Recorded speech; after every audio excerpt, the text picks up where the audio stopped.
Code 9 Docteur sur RCF en Lorraine. Bonjour à tous et à toutes, je suis toujours Pierre Sertop et vous êtes toujours sur Code 9 Docteur et avec moi il y a toujours Pierre Suer. Comment ça va Pierre ? Ça va, cette semaine j'ai pas chanté donc je suis un peu soulagé. Vous pouvez écouter ce que j'ai fait la semaine dernière sur France Gall Résiste.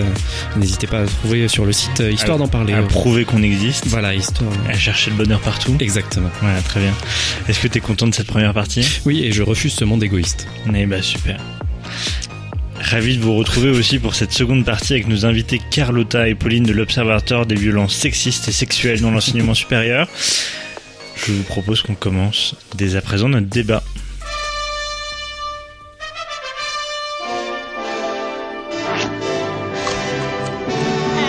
Quoi de neuf, docteur? Non, jamais entendu parler. Code 9 Docteur, l'émission d'histoire qui ne parle pas d'histoire. Pierre, présent.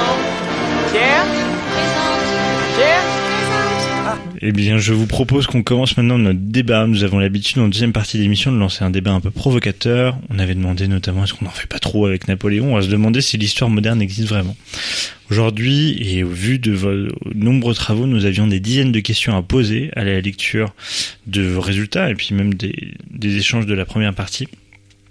Nous souhaitons ainsi vous demander, est-ce que le doctorat et plus globalement la recherche est méritocratique ?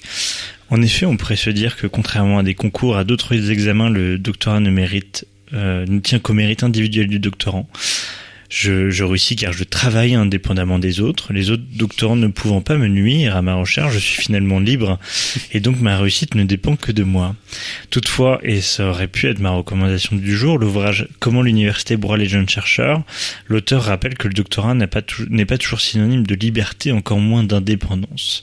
Les dysfonctionnements de l'université, les manques de moyens conduisent directement à une compétition féroce entre jeunes chercheurs et chercheuses, à un pouvoir du directeur ou de la directrice de thèse, à une précarité de certains étudiants et dans plusieurs cas du harcèlement moral et sexuel. Sans compter que les difficultés peuvent se multiplier en fonction du genre, de l'origine sociale, de l'origine familiale, des croyances. On peut alors parler d'intersectionnalité.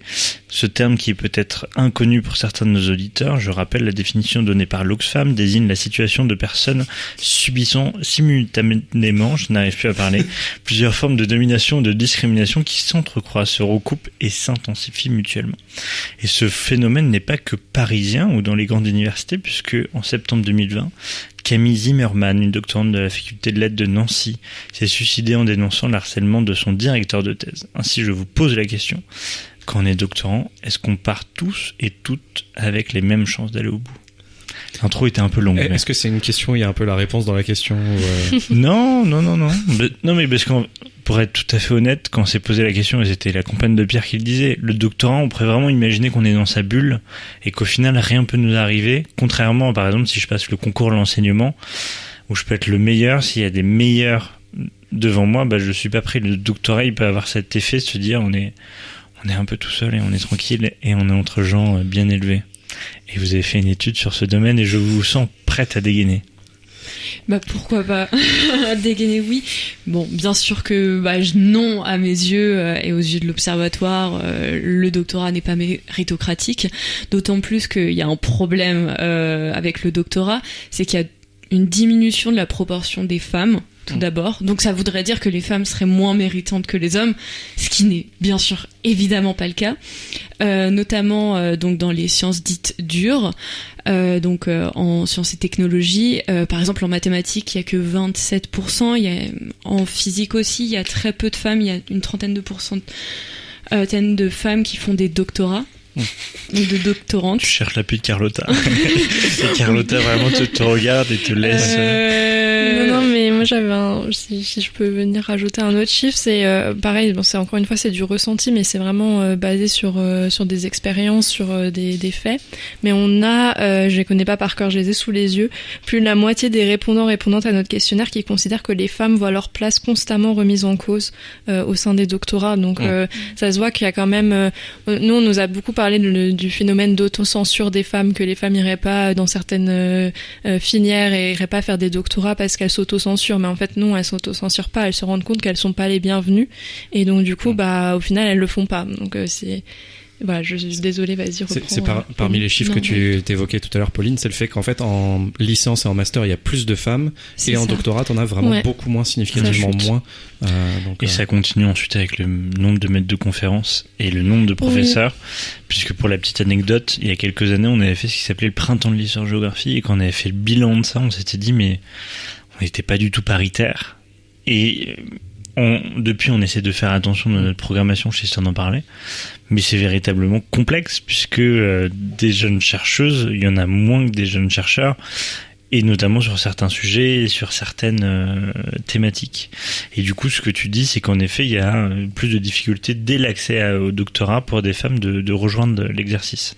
C'est ça, dans la recherche, un peu avec l'effet Mathilda, il y a l'idée de tuyau percé, de la leaky pipeline, et donc c'est l'idée, bon, il y a plusieurs explications à ça, mais qu'à chaque étape du parcours, donc à l'université, au master, puis ensuite il y a des femmes qui partiraient du tuyau et qui serait un tuyau percé, et ensuite après le doctorat il y aurait des femmes qui repartent, et donc il y a toutes les micro-agressions qui vont dans le sens de ce que tu disais sur la remise en question, qui passe par des micro-agressions, du harcèlement qui touchent davantage les femmes et les personnes non binaires. Tous les faits de violence sexistes et sexuelles touche davantage les femmes et les personnes non binaires. Et le sentiment de sécurité aussi. C'est-à-dire donc vas-y. Donc dans notre recherche, on a découpé en 3 lieux. Il y a notamment le laboratoire, donc le terrain et les congrès. Et donc les congrès, j'ai l'impression de nos recherches, il y a quand même quelque chose qui se dessine, c'est les micro-agressions, le fait que les personnes ne puissent pas parler de leurs travaux, soit rabaissés ou remis quand les personnes veulent parler de leurs travaux, soit je perds mes mots, sur le registre personnel. Et donc ça, c'est à peu près 18%. Il y a aussi des agressions sexuelles aussi pas mal, et des viols, trigger warning. Donc lors de ces... Et donc je m'excuse, je te coupe la parole. Et donc c'est aussi, les étudiants ont des stratégies pour éviter ça, où c'est dans les préoccupations, et ça joue sur le sentiment de sécurité. Oui, en fait, ce qui est particulier avec les congrès, c'est qu'il y a tout l'aspect festif. Alors nous, à l'Observatoire, on fait attention de dire que c'est pas l'alcool qui crée les violences, mais l'alcool, ça peut créer quand même des espaces qui sont un peu plus propices aux violences.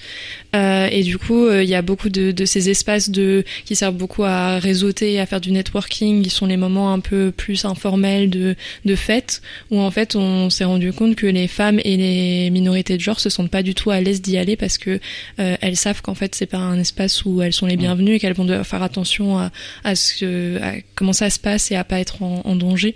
Donc du coup, ça les freine là-dedans. Et nous, on a des témoignages aussi assez choquants, parce que c'est la première enquête où on a vraiment mis un aspect plus qualitatif, avec des témoignages qu'on réutilise dans le rapport tel quel, bien sûr anonymisé. Mais on a des témoignages du type on m'a dit qu'il n'y avait pas assez d'argent pour avoir une chambre pour moi seule et pour mon encadrant de thèse ailleurs. Et du coup, on s'est retrouvés dans la même chambre, et le matin, le réveil avec lui qui est en slip, dénudé. Et donc du coup, on se dit mais quoi, comment c'est possible ce genre de réalité là? Et donc en effet, ça crée des espaces comme le terrain ou les congrès ou le laboratoire qui sont particulièrement propices au VSS. Et donc oui, ça impacte. Ça crée un sentiment d'insécurité. Voilà, c'est ça. Et si ce n'est qu'il y a des actions, au moins, il y a des violences qui sont ressenties, qui sont importantes, quoi. Et aussi des actions qui existent, qui sont extrêmement violentes, parce que c'est des événements sociaux qui brassent du monde et qui profitent de cette vulnérabilité, quoi. Donc. Vous le disiez tout à l'heure en première partie, et on l'a redit avec cette définition de Oxfam. L'intersectionnalité, c'est que potentiellement, en fait, une personne va multiplier, en tout cas, entrecroiser, recouper plusieurs formes de domination, de discrimination. Est-ce que ça aussi, on le retrouve dans vos recherches? Ouais, on a par exemple 20% des répondantes qui disent avoir été témoins ou victimes de remarques racistes dans le cadre du doctorat. On voit aussi beaucoup que, bon, c'est une minorité parmi nos répondants-répondantes, mais les personnes non binaires, elles sont particulièrement victimes de violences, même si on les a moins dans nos enquêtes. Je sais pas si tu penses à d'autres types d'intersectionnalité. Le handicap. Oui, tout à fait. Il me semble qu'il y a aussi le handicap. Tu peux avoir la nationalité aussi des étudiantes, des étudiants qui n'ont pas la nationalité française, qui se retrouvent ou qui viennent par exemple qui sont extra-communautaires, extra-européens, qui vont se retrouver un peu sous cette pression aussi de devoir réussir leur doctorat, sous la menace de si tu réussis pas, les titres de séjour. Enfin, il y a une menace entre guillemets supplémentaire. Quoi. Justement, on a un chiffre là-dessus, c'est 7-8% des doctorants parmi les répondants qui parlent justement de ces violences-là et du fait que parce qu'ils maîtrisaient, par exemple, soit du fait de leur origine réelle ou supposée, soit parce qu'ils maîtrisaient pas forcément la langue française, ce qui est normal parce que la recherche, tous les papiers sont en anglais et on est censé parler en anglais. Et je vous vois sourire. N'est-ce pas, Pierre? N'est-ce pas, Pierre? Mais alors, moi, je sais lire en anglais. Je sais pas le parler, je sais pas l'écrire, mais dans le cadre de ma thèse, j'ai lu beaucoup de documents en anglais. On m'a reproché de pas savoir parler arabe. Ça, c'est un autre souci. Mais... C'est ça. Ouais, et puis on parlait dans la première partie du manque d'accès à des dispositifs. Ça, c'est encore plus marqué pour les personnes qui parlent pas français parce que pour une fois il va y avoir une cellule d'écoute qui va exister dans leur établissement, elles vont y aller et en fait il y a personne qui parle anglais là-bas, donc comment parler de son vécu de VSS quand on doit passer par un interprète si on a la chance d'avoir un interprète ou par une amie qui traduit pour nous, et du coup ça met encore plus de barrières. Et justement, dans l'ouvrage « Comment l'université broie les jeunes chercheurs », il y a cette idée que l'université a tenté de mettre en place des outils pour éviter ça, notamment les comités de suivi. Donc on le rappelle, comité de suivi, ça serait d'autres professeurs encadrants qui n'auraient pas une charge de suivi scientifique, mais de suivi psychologique, si je peux dire. Et il montrait justement dans cet ouvrage-là les biais qu'il y a, puisque les membres du comité de suivi sont nommés par le directeur, et du coup là à nouveau on est dans une sphère de réseautage et de ne pas forcément aller chercher des poux à son collègue. Est-ce que vous aussi vous le démontrez dans votre étude, et qu'est-ce qu'on peut dire de ces comités de suivi là? Sur les comités de suivi, j'ai pas de chiffres exacts, mais c'est vrai que le fait de ne pas avoir une entité indépendante, évidemment il y a des effets négatifs, et surtout qu'il y a une partie des doctorants et doctorantes à qui on met la pression pour garder le silence et qui vont ne pas parler de peur d'avoir des conséquences négatives, et aussi à peu près 5,7% à peu près qui disent dans notre questionnaire avoir eu des conséquences négatives du fait d'avoir signalé ces violences. Je sais pas si vous voulez rajouter une dernière chose avant de... Moi, ça me faisait penser cette idée que c'est souvent le chef d'établissement au final qui a un peu tous les pouvoirs. C'est un autre problème qu'on rencontre pour les procédures disciplinaires, donc qui est la procédure qui peut permettre d'avoir des sanctions au bout au sein des établissements, qui est déclenchée uniquement par le directeur ou le président d'université. Donc voilà, on retombe toujours sur les problèmes du fait que c'est toujours entre les mains de quelques personnes, ce type de gestion des VSS, qui peut créer en effet des problèmes d'entre-soi et de rapport de pouvoir. Quoi de neuf, docteur, sur RCF en Lorraine?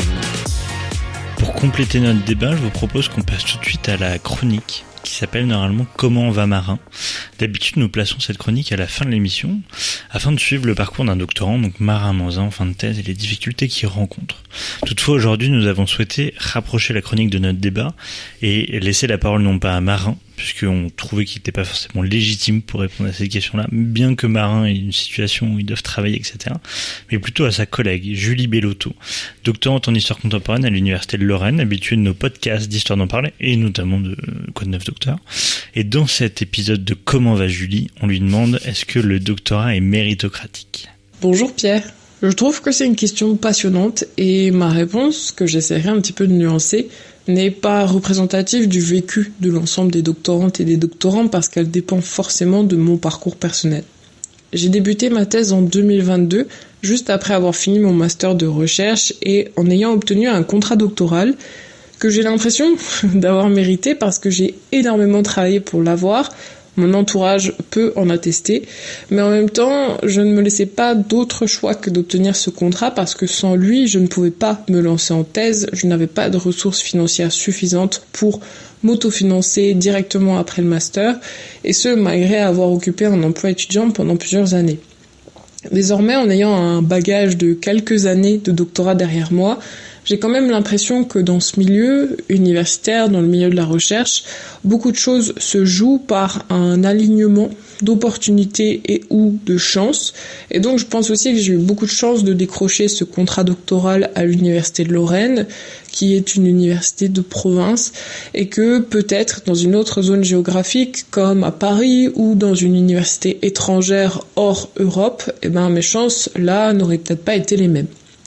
Du point de vue purement de la recherche aussi, j'ai pu observer et expérimenter cet équilibre entre mérite et opportunité, puisque parfois, en répondant à des appels à communication un petit peu au culot, j'ai eu la chance de voir ma proposition être sélectionnée et j'ai comme ça pu participer à un super colloque international avec des historiens et des historiennes que j'adore et dont une des journées s'est déroulée au Sénat. Mais en même temps, j'avais déjà eu la chance de rencontrer une des personnes qui organisait le dit colloque dans le cadre d'une autre manifestation scientifique. Donc le réseau, c'est peut-être clairement un atout, mais c'est aussi quelque chose qui se construit petit à petit. Moi, au début de mon doctorat, je partais vraiment de rien à ce niveau-là, et donc je l'ai construit, et c'est comme ça que j'ai pu, si on veut, me créer des opportunités. Mais quand même, pour l'avoir observé, avoir un réseau en amont du doctorat peut aussi ouvrir d'autres champs des possibles, et peut-être un peu plus rapidement que quand on part de zéro, même si ça reste possible. Enfin, un dernier point qui me semble important, c'est que nos origines, notre milieu social et surtout notre genre pèsent dans la vie d'une doctorante, d'un doctorant, sans qu'on s'en rende toujours forcément compte. À mon entrée en thèse, j'ai été frappée par le faible nombre de femmes qui sont inscrites en doctorat et même de femmes qui ont des postes de maîtresse de conférences ou de professeurs, et ce dans les deux universités que je fréquente grâce à ma co-tutelle, donc en France et en Belgique. Donc pour moi, ça a toujours été important de faire respecter la parité, de distribuer la parole équitablement dans les instances, les réunions entre doctorants et doctorantes. Mais malgré ça, et pour avoir déjà lancé la discussion à plusieurs reprises avec mes collègues masculins, je pense que je peux affirmer que ces éléments pèsent davantage sur les femmes que sur les hommes. Mon sujet de thèse, par exemple, qui porte sur la prostitution féminine, est assez souvent l'occasion pour moi d'entendre des remarques sexistes, ou, un peu plus grave, dans le cadre de mon doctorat, j'ai la chance d'avoir une charge de cours, et dans ce contexte, j'ai dû faire face à des problèmes de harcèlement, ce qui, jusqu'à présent, n'a pas été le cas de mes collègues masculins. Je terminerai en disant que faire de la recherche, faire un doctorat, c'est factuellement ouvert à toutes et à tous, à n'importe quel âge, et que l'on vienne de n'importe où. En France, la seule condition, c'est d'avoir obtenu un master, mais parce que ça reste une expérience humaine et surtout une expérience personnelle, on amène avec nous notre bagage, qu'il soit social, économique, culturel, et on doit assez souvent composer avec. Merci Julie. Est-ce que vous voulez rebondir sur les propos de Julie ? Moi, ça m'a juste, c'était pas directement sur ses propos, mais un élément qu'on n'a pas du tout abordé pour l'instant aussi, c'est la question de la parentalité, où nous, on a toute une partie de notre rapport aussi qui montre que être mère et faire un doctorat, c'est perçu comme plus difficile. Je crois que c'est 80% des répondantes qui trouvent qu'être mère et faire un doctorat, c'est difficile, alors que c'est 49% des hommes qui trouvent que être père, c'est difficile en faisant un doctorat. Donc il y a aussi on a même dans nos témoignages des choses assez fortes on m'a dit que non, c'était pas possible d'avoir un bébé, on m'a demandé si j'allais le garder, ce genre de choses. Et donc du coup, il y a aussi cet aspect-là qui peut freiner encore une fois les femmes qui souhaitent faire un doctorat. Pauline, est-ce que tu veux rajouter quelque chose ? Oui, ça me fait penser, parce qu'elle fait sa thèse sur la prostitution, et il y a aussi sur le terrain, par exemple, les doctorants et les doctorantes qui travaillent, par exemple, sur les groupes d'extrême droite ou sur les mouvements masculinistes qui vont subir des violences à cause de ça, liées au terrain, ou certains doctorants et doctorantes qui, sur le terrain, vont partir loin et être à l'étranger. Donc, isolés socialement et être plus victimes, ou notamment à l'hôpital ou en milieu carcéral où il peut y avoir des violences. Et donc sur malheureusement là où le terrain où peut être quelque chose qui va rendre vulnérable le ou la doctorante. Et le terrain, ça peut être aussi en archéologie, par exemple, vous en parlez dans le rapport détaillé du coup sur l'enquête sur le doctorat. Effectivement, c'est des lieux qui sont assez propices parce que il y a cette dimension sociale, cette dimension fermée, et il faut pas parler. Enfin, il y a une notion d'omerta aussi parce que si on parle, on va être cassé par les autres. Pas de vague, voilà. Faut pas se faire identifier comme quelqu'un qui va faire remonter les problèmes aussi. Donc c'est aussi tout un ensemble de choses qui viennent casser les jeunes chercheuses. Quand elles essayent de prendre la parole et de faire bouger les lignes, quoi. Donc, D'ailleurs, on a beaucoup travaillé avec Pays Tatruel, qui est un collectif qui parle de ces questions-là pour l'archéologie. Donc, je recommande leur travail aussi. Avec un nom qui reste en tête. Oui. Quoi de neuf, docteur, en partenariat avec Histoire d'en parler, association d'éducation populaire. Je vous propose de revenir à notre jeu des fun facts. Pour rappel, je pose une question, vous n'avez pas forcément la réponse. Poser des questions pour essayer de trouver le fun fact. Tout de suite, sans aucune transition. Qu'est-ce que les manchots font pour se séduire? Les vrais manchots. Les manchots, oui. Ouais. Les manchots empereurs, enfin, ouais. Type pingouin, quoi. Enfin, ouais. Parce que sinon, c'était vraiment très déplacé comme ça. Non, les vrais manchots. Les manchots, quoi. Les manchots, est-ce qu'il n'y a pas ce truc ils se tiennent les uns à côté des autres pour... Non. C'est fun. Enfin, si, c'est vrai, mais c'est pas la réponse. Une danse. Non, ce n'est pas un chant.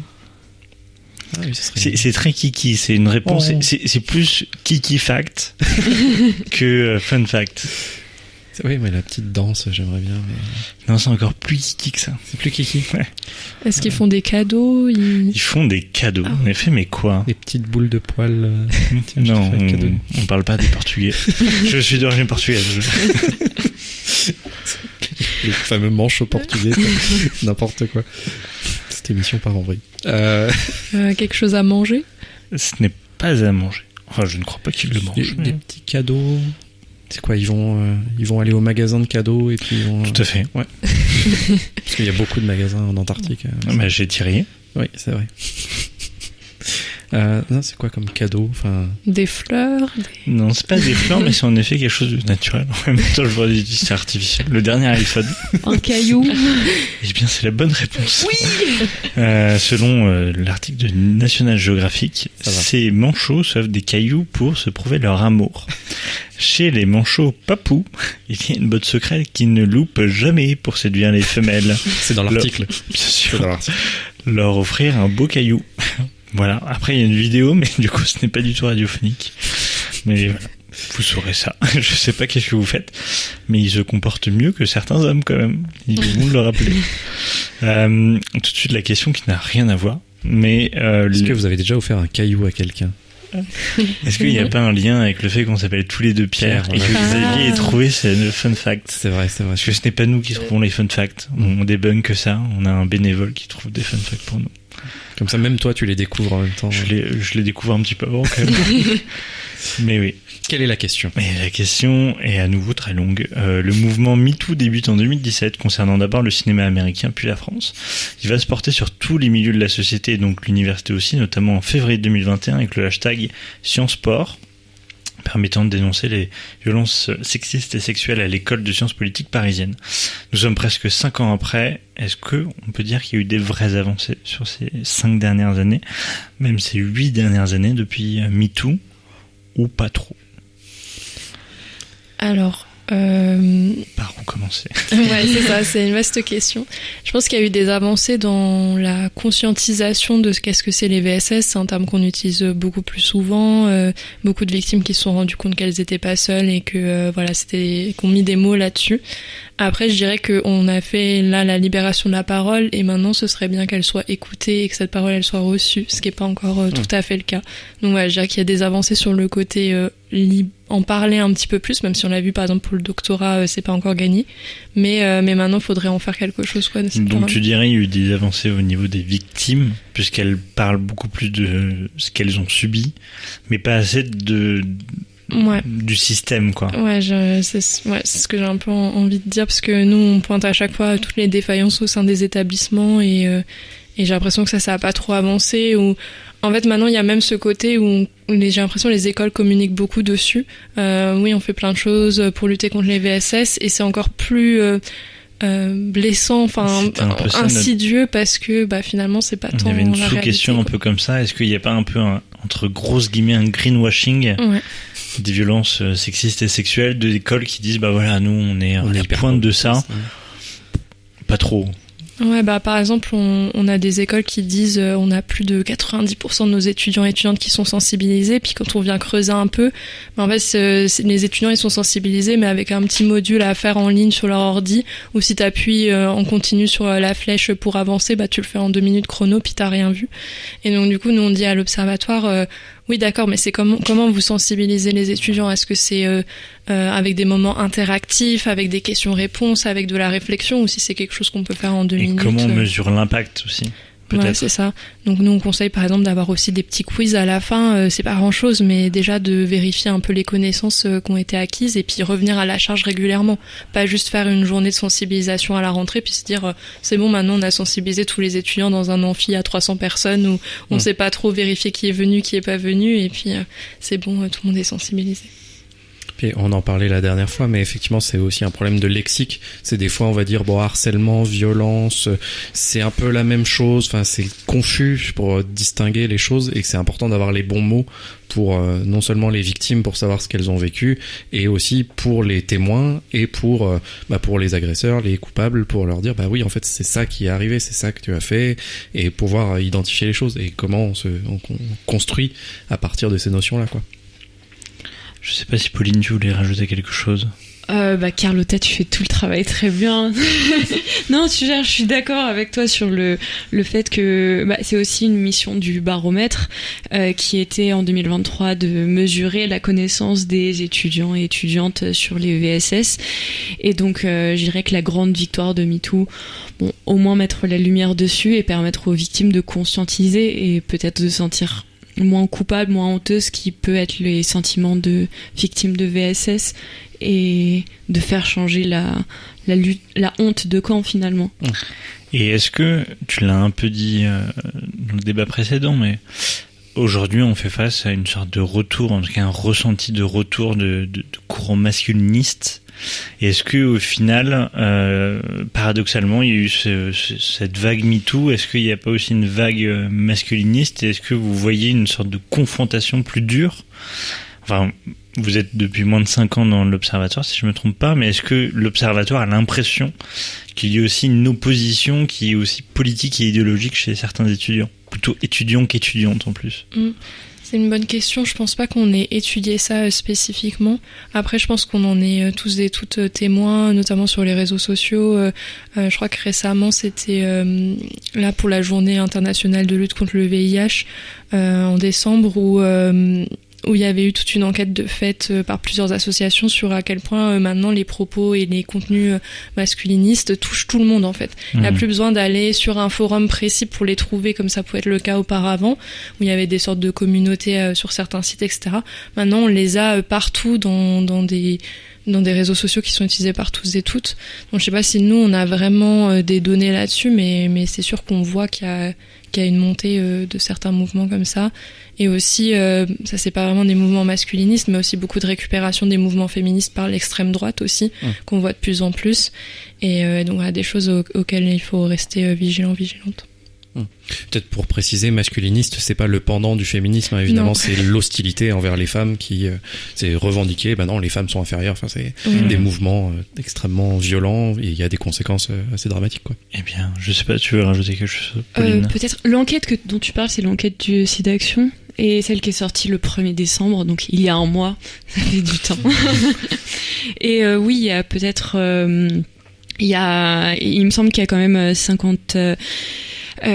cinquantaine à peu près la moitié au moins, qui disent que les femmes en font trop, ou qu'il y a trop de fausses exagérations de la parole, et beaucoup de chiffres qui font assez peur. Donc peut-être à demander à eux et et dans nos enquêtes futures, on aura sûrement des chiffres. Ouais. Réinvitez-nous.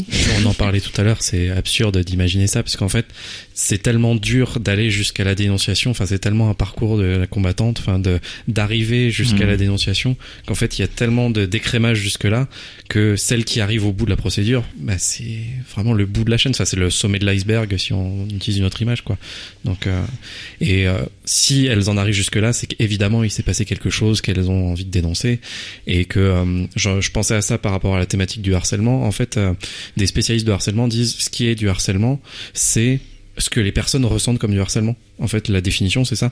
Il n'y a pas besoin de chercher exactement les faits, de comment ça s'exprime. Bah, c'est ce que les gens ressentent. Et il n'y a pas besoin d'aller plus loin. C'est ce que les gens ressentent comme une violence subie, quoi. Donc, c'était dans le documentaire Tête plongeante. Je sais pas si ça te parle, Pierre, parce que t'es branché foot. C'est sur les champions du monde de football 2018 qui ont fait toute une campagne de sensibilisation sur la santé mentale. Et donc, ils parlaient justement de cette thématique du harcèlement. Voilà. Eh bien, merci de cette recommandation. Quoi de neuf, docteur? L'émission d'histoire qui ne parle pas d'histoire. On ne réécrit pas l'histoire, puisque nous ne sommes pas encore rachetés par Bolloré. On est une émission sérieuse et toujours sur RCF et toutes les plateformes de streaming. Et puis... Il se fait rire tout seul, c'est bien. Et pour cette nouvelle émission de Code 9 Docteur avec Carlotta et Pauline de l'Observatoire des violences sexistes et sexuelles dans l'enseignement supérieur. Et justement, Carlotta, le choix de la musique est pour toi désormais. C'est une artiste aussi profondément engagée, souvent limitée à 7 chansons alors qu'elle a un répertoire gigantesque, tant pour les enfants que pour les grands. C'est Anne Sylvestre avec Les gens qui doutent. Carlotta, tu nous expliqueras après la musique et pourquoi tu as choisi ce morceau. J'aime les gens qui doutent, les gens qui trop écoutent leur cœur se balancer. J'aime les gens qui disent et qui se contredisent et sans se dénoncer. J'aime les gens qui tremblent, que parfois ils nous semblent capables de juger. J'aime les gens qui passent moitié dans leur godasse et moitié à côté. J'aime leurs petites chansons, même s'ils passent pour des cons. J'aime ceux qui paniquent, ceux qui sont pas logiques, enfin, pas comme il faut. Ceux qui avec leur chaîne, pour pas que ça nous gêne, font un bruit de grelot. Ceux qui n'auront pas honte de n'être au bout du compte que des ratés du cœur. Pour n'avoir pas su dire délivrez-nous du pire et gardez le meilleur. J'aime leurs petites chansons, même s'ils passent pour des cons. J'aime les gens qui n'osent s'approprier les choses, encore moins les gens. Ceux qui veulent bien être qu'une simple fenêtre pour les yeux des enfants. Ceux qui sans oriflamme et daltoniens de l'âme ignorent les couleurs. Ceux qui sont assez poires pour que jamais l'histoire leur rende les honneurs. J'aime leurs petites chansons, même s'ils passent pour des cons. J'aime les gens qui doutent mais voudraient qu'on leur foute la paix de temps en temps, et qu'on ne les malmène jamais quand ils promènent leurs automnes au printemps. Qu'on leur dise que l'âme fait de plus belles flammes que tous ces tristes culs, et qu'on les remercie, qu'on leur dise, on leur crie merci d'avoir vécu, merci pour la tendresse, et tant pis pour vos fesses qui ont fait ce qu'elles ont pu.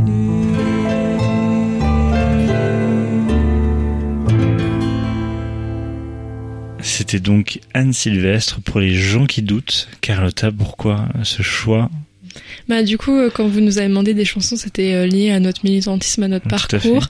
Et j'ai beaucoup hésité. Je suis très contente que Pauline ait choisi une chanson de Solane parce que c'était aussi dans mes idées. Mais je voulais une chanson qui soit un peu plus douce, qui soit un peu moins militantisme comme on l'imagine.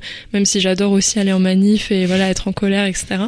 Et je trouvais qu'il y avait vraiment ce joli message des gens qui se posent des questions, qui se remettent en question un peu constamment. Et je trouve que c'est beaucoup ce qu'on fait à l'Observatoire de se poser des questions sur qu'est-ce que c'est notre militantisme, pourquoi on fait ce qu'on fait, aussi des défauts qu'on peut avoir parfois ou même les questions d'inclusivité, on se les pose au sein de notre collectif aussi, de qui se sent à l'aise de nous rejoindre, pourquoi, et du coup voilà, j'aimais beaucoup cette idée de les gens qui se remettent tout le temps en question et qui avancent avec ces questionnements-là. C'était un très bon choix de musique. Un peu plus calme en effet que le premier, et tout aussi agréable. Quoi de neuf, docteur, présenté par Pierre Sertoff. Je vous propose qu'on passe au deuxième jeu de cette émission. Vous connaissez peut-être le Juste Prix, l'émission à la télé, qui visait à trouver le prix d'un produit souvent ménager, parfois inutile, mais qui animait la soirée de milliers, voire de millions de Français il y a quelques décennies. Xavier, notre bénévole d'émission, vous propose la juste date. Le concept est le même, je vous donne un fait historique, vous devez trouver la bonne date. En fonction de ce que vous dites, je dis plus ou moins. Est-ce que ça vous va ? Ouais. Ça va, c'est facile. Madeleine Bress, la première femme médecin diplômée en France. 1880 ? Moins. Non, moins, ouais. Ouais, je sais pas, 1632 ? Beaucoup plus. Beaucoup plus. 1732 ? Beaucoup plus. 1820 ? On est dans le bon siècle, mais on va remonter un petit peu. 1804. Non, puisqu'on va remonter de 1820. Ah. Enfin, on remonte dans le sens là, c'est plus. Ah, d'accord. Ah, 1830 ? C'est plus. 1852 ? C'est très précis, mais c'est plus. 1870 ? On n'est pas loin, je vous accorde la réponse, c'est la bonne décennie. Donc en effet, Madeleine Bress reçoit son doctorat en 1875. T'étais vraiment pas loin au début. Son doctorat, vous la voyez aux étudiantes français, il y aura d'autres ensuite étudiantes qui viendront. Selma Lagerlof, la première femme prix Nobel de littérature. Ça, il y a moyen que ce soit tard, quoi. 1990. 1990 ouais, non, c'est beaucoup moins. Pardon, j'avais pas bien entendu. Tard. Parce que le prix Nobel en même temps c'est pas si vieux. Ouais, c'est pas si vieux, mais c'est quand même plus vieux. 1948. Plus vieux. 1920. Alors, on se rapproche. Un peu moins. Un peu, c'est un peu plus vieux que ça. 1913. Encore un petit peu. Ah ok, ouais. Bon. 11. Encore un tout petit peu. 1910. 9. Oui. 1909, la romancière suédoise autrice du merveilleux voyage de Nils Holgersson. Voilà. Elle devient la première femme prix Nobel. Droit de vote des femmes en Espagne. En Espagne. 1945. Non, plus vieux. C'est plus vieux, ouais. Bah, pour moi, c'est 31, mais... c'est tout à fait ça. Ouais. Ah, mais on a l'expert... oui. Je m'y connais un peu en Espagne. Ah oui, c'est la Seconde République qui instaure le droit de vote des femmes. 1931, l'un des premiers pays d'Europe à l'accorder. La première femme chancelière en Allemagne. Est-ce que c'est Angela Merkel ou est-ce que c'est pas Angela Merkel ? Je vous demande une date. Je vous demande chancelière. Chancelière. Je rappelle, chancelière, c'est la première ministre. Et bah si c'est Angela Merkel, pour moi c'est 2009. Non, elle était déjà là sous Chirac, donc ça doit être 2006. Un poil plus bas. 2005. 2005. Pour information, il gagne souvent ce genre de jeu. Vous mettez pas une pression, c'est insupportable. Il me le fait à chaque fois. Je passe trop de temps sur Wikipédia. Voilà, on a dit. Tu l'as déjà dit, Ada Lovelace, première femme considérée comme pionnière dans la programmation informatique. Par contre, j'ai pas la date. Tu vois. Le jeu, c'est la juste date et j'ai pas l'info. Tu vois. Et quelle date ? Pionnière dans la programmation informatique. C'était pas 1958 ? Non, c'est plus vieux que ça. Ouais. Moi, j'ai la période, c'est pour ça, mais... Aide-nous. C'est au 19e siècle. C'est au 19e siècle. C'est étonnant, justement, que ce soit des algorithmes. C'était le piège. C'est des machines analytiques au début du 19e siècle, quoi. Ouais. Donc début. Voilà, à peu près. 1820. Plus vieux. Plus récent, pardon. Elle est née en 1815. Ouais. Elle est née en Ouais, c'est tout ce que j'ai comme date. Voilà, donc, Est-ce qu'on... Pardon. 1840. 1843, je Oui, te wow. l'accorde. 1843, en effet, première femme considérée comme pionnière dans la programmation informatique. Anne-Marguerite Petit-Dunoyer, première journaliste connue. Anne-Marguerite Petit-Dunoyer. Petit-Dunoyer. Petit Dunoyer. Petit Dunoyer. Dunoyer. Petit Dunoyer. Dunoyer, ouais. Dunoyer. C'est juste pour meubler, hein. C'est vraiment pour qu'il y ait quelque chose qui se passe. Dunoyer, ouais, toujours. Dunoyer. Première femme, 17e, c'est 1634. Plus récent. 19e, vous adorez le 19e, donc... Plus vieux. Plus vieux. C'est en 1748. Non. Non. Un tout petit peu plus vieux. Un petit peu quand même. 1723. Ouais, un petit peu plus vieux. Je sais pas si c'est très radiophonique. Non, pas du tout. On arrive à 2 heures d'émission. On rigole bien. 1710. 1713. Allez. Et la dernière, Laure Bucuo. BQO. Moi, je ne sais pas le prononcer. Première femme procureure de la République de Paris. Oh. Ah, ça doit être récent quand même. Ouais, moi je mettrais ça au XXe siècle. Ouais. Ou alors il n'y a jamais eu de femme procureure de la Non, République. je fais C'est pas un de piège. Comment tu me vois? Tu penses que je suis ce genre de personne? Non. Bon, on va donner 1974. Pas du tout. Beaucoup plus récent. Ah 2010. Plus récent. Non. C'était la semaine dernière. Ouais. 2025. Non, un peu plus vieux quand même. 2020. 2021, ouais. Eh oui. Et du coup, c'était la conclusion. Je trouvais ça assez marrant. Enfin, marrant. Ouais. Entre guillemets. Les guillemets sont présents. C'est qu'en fait, beaucoup de questions étaient sur les compétences, diplômées, premières chercheuses, etc. Et les questions qui étaient sur le fait qu'elles arrivent au pouvoir ou qu'elles aient des responsabilités sont très récentes. Et première femme procureure en 2021. Chaud. Ouais, ça fait un peu mal, mais... Donc on se dit que, bon, voilà. Il y a encore beaucoup à faire. Des remarques à faire sur ce petit jeu de la juste date ou... Président de la République française. Ouais. Je jette le pavé dans la mare. Voilà, là, quand est-ce qu'on a... Nathalie Arthaud 2027. 2027, peut-être. Qu'est-ce qu'on va d'autre? Anne Hidalgo, Valérie Pécresse, le Marine Revival. Tondelier. Marine Tondelier. On peut... Une autre Marine. Ouais, voilà, ça si dépend elle est quelle femme. éligible.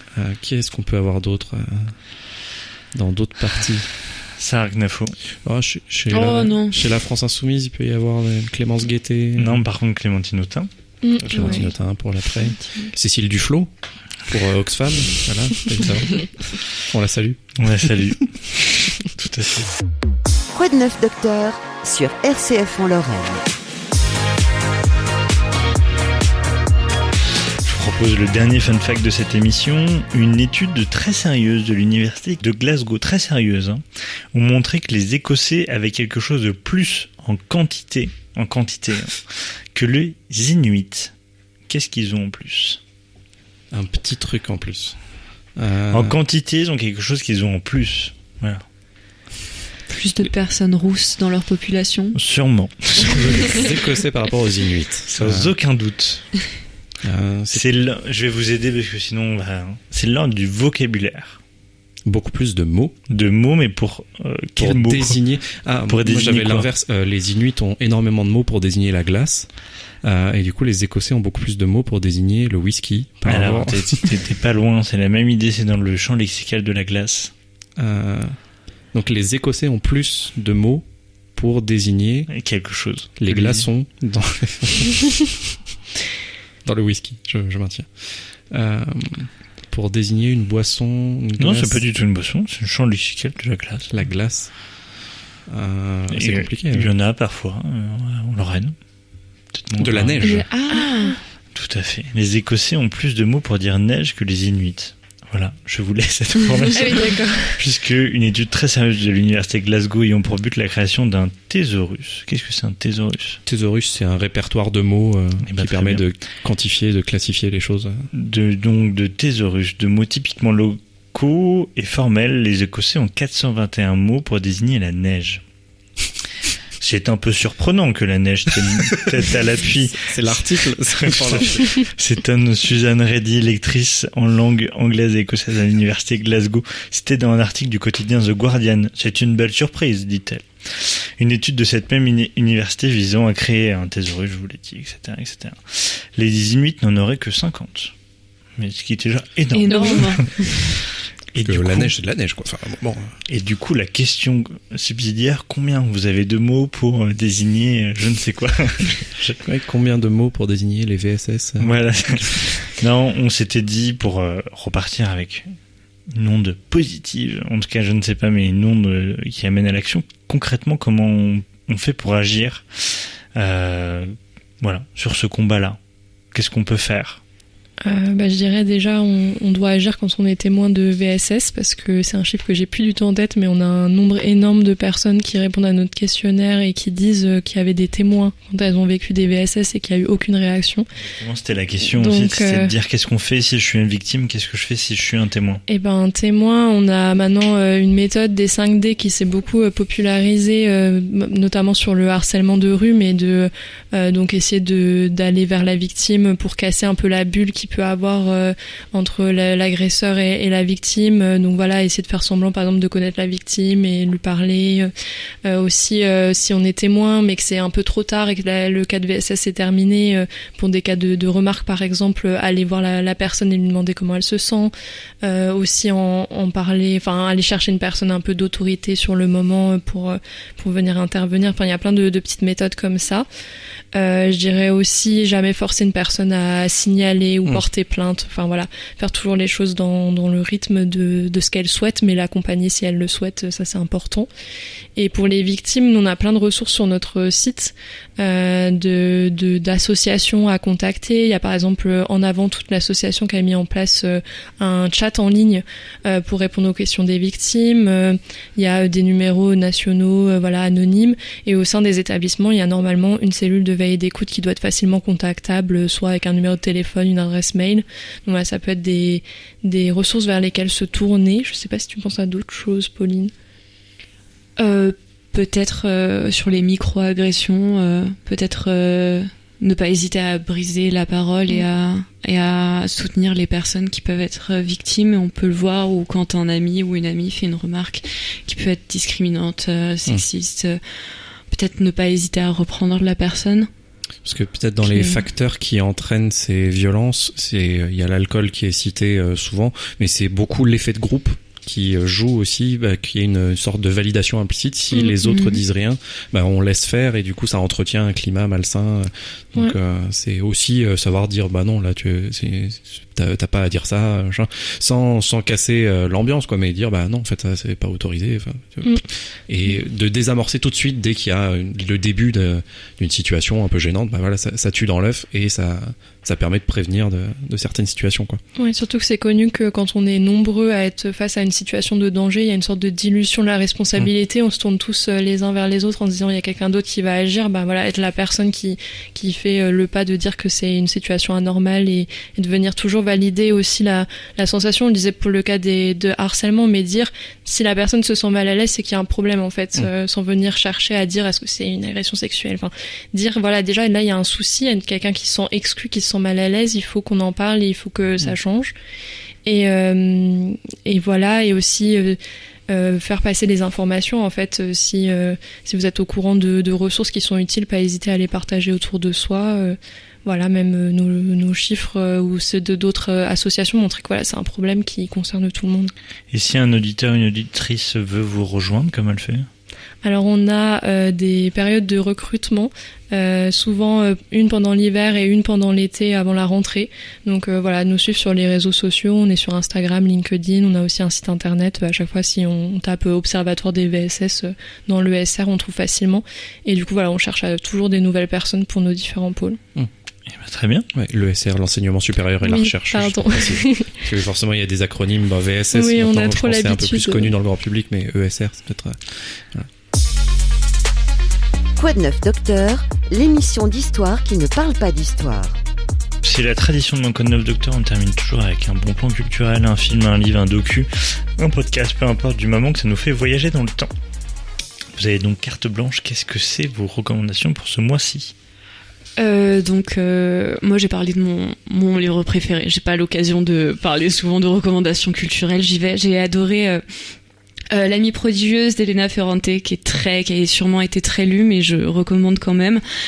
C'est la trajectoire finalement d'une femme qui s'appelle Elena, mais aussi l'histoire d'amitié entre elle et Lila, qui sont toutes les deux italiennes provenant d'un quartier populaire de Naples, et on voit l'une qui a un parcours qui devient écrivaine, je spoil, attention, et l'autre qui a un parcours assez différent.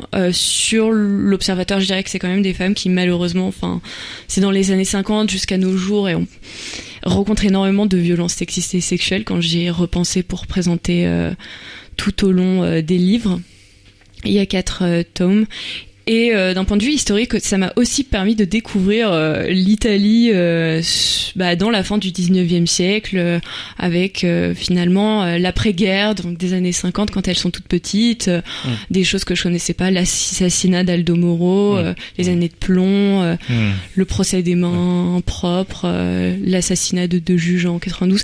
J'ai révisé mes dates. Pour la note historique. Eh bien, merci. T'as d'autres recommandations ou est-ce que t'avais dit que t'avais une longue liste? T'as droit à une deuxième si tu veux.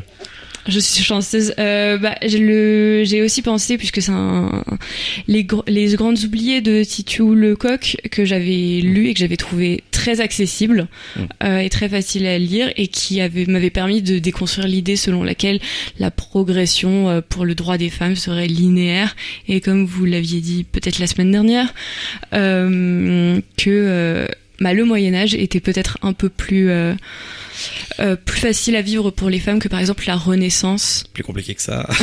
Mais oui. Enfin, il y a des évolutions. J'avais fait un article sur le site Histoire d'en parler, justement sur la situation des femmes au Moyen-Âge et les injonctions qu'on leur mettait, qui étaient hyper contradictoires quand même. Enfin, c'est pas hyper génial non plus. Et on rappelle que ce livre est sorti en BD dernièrement, donc en roman graphique ici. D'autres ne veulent pas lire un livre en entier. Merci Carlotta, je sais pas si tu as des recommandations. J'en ai 2, c'est 2 films, et je me rends compte que j'ai les réalisateurs d'aucun des 2, donc c'est des recommandations à moitié, mais au moins il y a le titre. On essaye de retrouver mais le premier, il est sorti assez récemment. Ça s'appelle Sorry Baby, et en fait c'est si notre enquête doctorat était un film, ce serait ce film-là, parce que ça parle de VSS dans le cadre du doctorat. Donc pas super joyeux comme recommandation. Eva Victor, la réalisatrice. Ok, parfait. Bien entendu, je la connaissais et je n'ai pas été aidé par un tiers. Et c'est vraiment un film magnifique qui montre, en fait, tout est un peu dans l'implicite. Il n'y a pas de scène violente précisément, mais on suit plutôt la période de reconstruction après l'agression sexuelle vécue par le personnage principal qui est doctorante. Et c'est vraiment magnifique, c'est très doux, ça parle beaucoup de sororité, d'amitié féminine. Et donc voilà, je conseille fortement. Et l'autre, c'est un film qui est aussi sorti très récemment, qui s'appelle La Vague, et qui parle d'un mouvement étudiant au Chili, pareil, pour dénoncer 4 VSS dans les universités, et c'est un film musical. Le réalisateur, c'est Sébastien Lelio. D'accord, parfait. Et du coup, voilà, c'est assez particulier parce que le côté musical, on s'y attend pas forcément sur un sujet comme ça, mais ça rajoute beaucoup de puissance, et les musiques sont au contraire assez dissonantes. C'est pas du tout comédie musicale quand on peut avoir l'habitude. Donc voilà, si ça peut permettre d'aborder ces sujets-là de manière un peu différente que nos enquêtes. Une autre porte d'entrée. Voilà, avec des gros chiffres et des témoignages horribles. Mais n'empêche, vos enquêtes, elles sont très accessibles, elles sont très claires. Moi, je salue le pôle communication qui a fait ça, parce que vraiment, on les a parcourus pour essayer d'avoir un peu des données, tout ça. Mais voilà, c'est accessible, c'est clair, et ça permet d'aborder une entrée des violences sexistes et sexuelles qui sont systémiques dans la société, mais là on les voit à travers l'angle de l'enseignement supérieur et de la recherche. Je vais prendre tout de suite le relais, parce que moi c'est aussi un film de Xavier Legrand que j'ai regardé, qui n'a pas le lien avec l'histoire, mais qui a un lien avec les violences sexistes et sexuelles, qui est Jusqu'à la garde, qui est tout à fait traumatisant comme film. Tant la tension, elle monte avec notamment Léa Drucker et Denis Podalides. Non, pas du tout. Denis. Denis. Bref, et du coup c'était un film qui est assez vieux, qui avait été récompensé, assez vieux, 3-4 ans, qui avait été récompensé au César, et que je conseille aussi dans la même tendance. J'ai une recommandation un peu plus vieux, du coup c'est du Jules Michelet, c'est-à-dire littéralement du 19e siècle. Non, j'ai lu le Jeanne d'Arc de Jules Michelet. Moi, Michelet, c'est un historien républicain et un peu l'historien très élan romantique, toutes les phrases sont sublimes, on a envie de toutes les surligner, de les retenir, c'est magnifique, et en même temps ça posait beaucoup de problèmes parce qu'on se disait en même temps là il en rajoute des caisses, et est-ce que c'est vrai historiquement? Et donc moi sur les lectures de Jeanne d'Arc j'étais très critique en me disant oui mais là il exagère, etc. Et en fait ça m'a appris, je trouve en termes d'émotion c'était chouette à lire, donc je pense que je vais me lancer dans du Michelet et puis je vais faire des revues d'articles pour histoire d'en parler sur l'histoire romantique, c'est peut-être un de mes futurs chantiers. Donc voilà, c'est bien quand l'histoire n'est pas uniquement rationnelle, descriptive, objective, mais que des fois il y a un peu de passion, il y a un peu les tripes qui parlent, et Michelet, c'était une lecture très intéressante. Eh bien merci à vous deux d'être venus jusqu'à nous, c'est déjà fini pour ce 4e épisode de Code 9 Docteur en compagnie de Carlotta et de Pauline de l'Observatoire des violences sexistes et sexuelles dans l'enseignement supérieur. Attention chez vous, la prochaine émission se fera en public le samedi 7 février à 14h30 dans la librairie La Parenthèse à Nancy, en compagnie de Tiffaine Rivière, auteur de Carnet de thèse ou plus récemment de La Distinction. Plus d'informations à venir sur notre site ou sur nos réseaux sociaux. Merci à Pierre pour l'écriture de l'émission, à Xavier en tant que bénévole de Code 9 Docteur, et grand merci à Antoine à la régie et au montage pour cette émission. À la prochaine.